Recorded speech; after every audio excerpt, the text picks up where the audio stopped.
2 million people worldwide die each year from infections their immune systems could not fight off. Not because medicine failed, not because drugs ran out, because their bodies were running on empty, deficient in one of the most essential compounds in human biology. Vitamin C, the orange, became the global symbol of immune health. A $2.37 billion supplement industry built itself on selling you a crystallized version of something you can press out of fruit. And every day, hundreds of millions of vitamin C tablets are swallowed by people who have never once heard the name Palmaria palmata. That name will matter to you before this is over. It does not grow in soil. It has no roots. No farmer tends to it, no irrigation system feeds it. It draws everything it needs, every mineral, every trace element, every compound, directly from the ocean around it. Palmaria palmata, commonly called dulse, a deep red marine alga that grows anchored to the bedrock of the ocean floor, from the coast of County Clare to the shores of British Columbia, from the fjords of Iceland to the tidal flats of Maine. It does not need sunlight the way land plants do.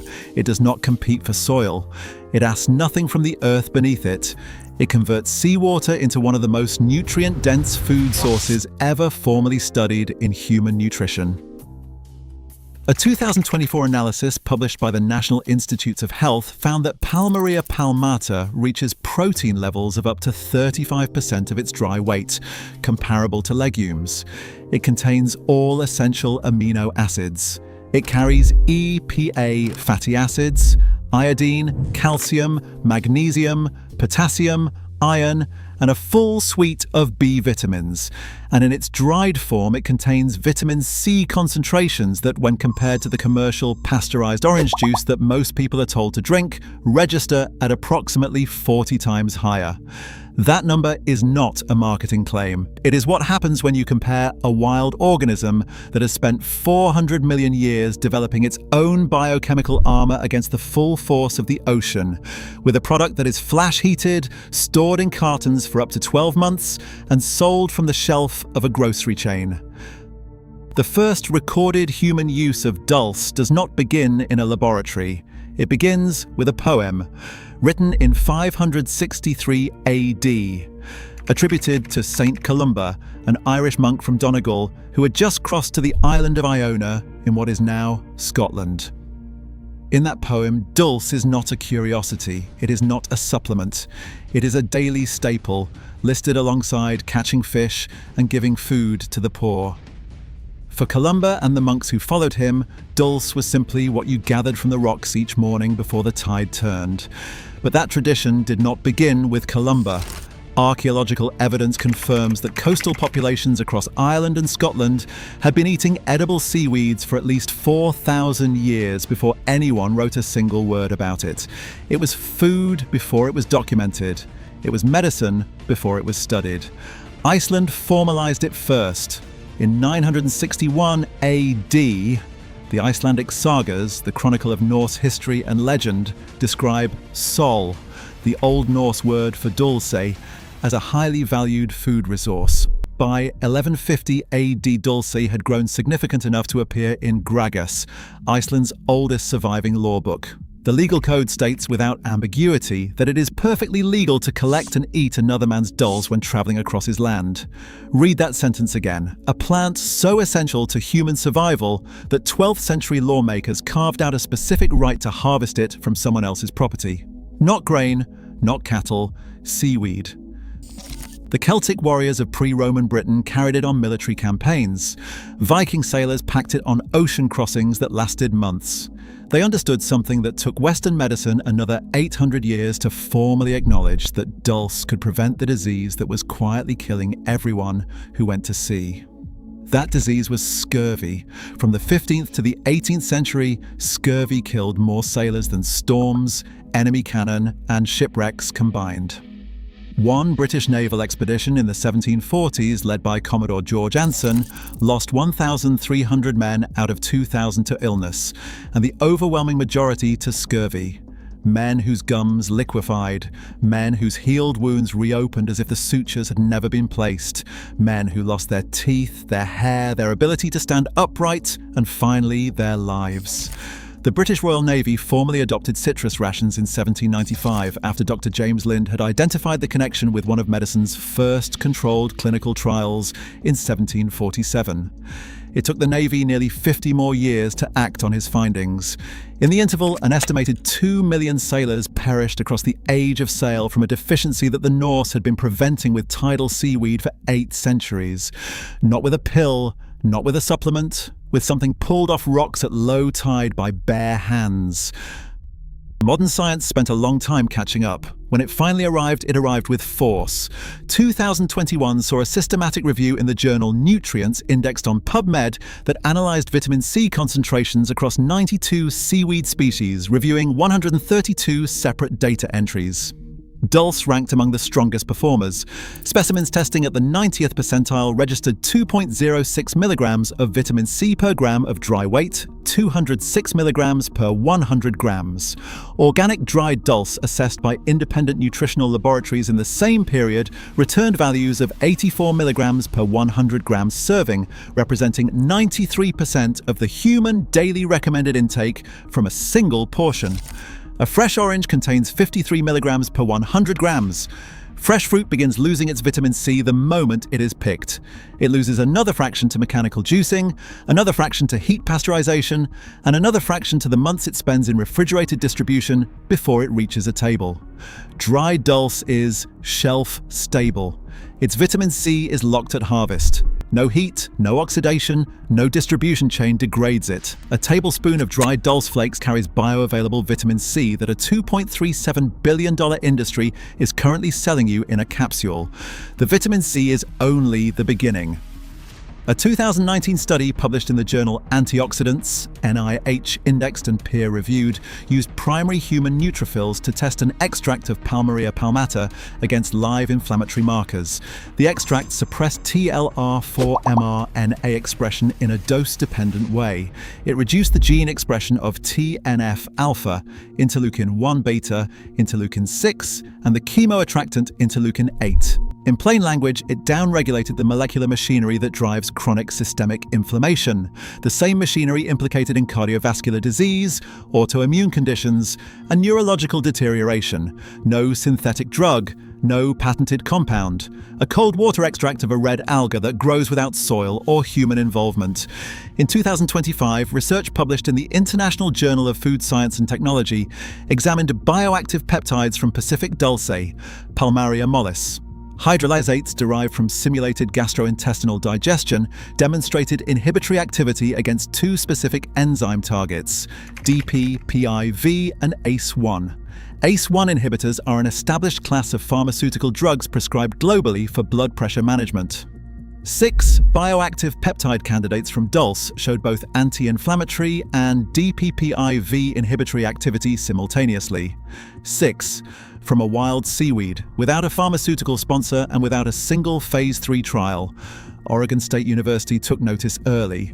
Their Hatfield Marine Science Center developed and filed a patent on a specific cultivated strain of dulse, a single variety of the organism, because it exhibited, according to their research team, twice the nutritional value of kale.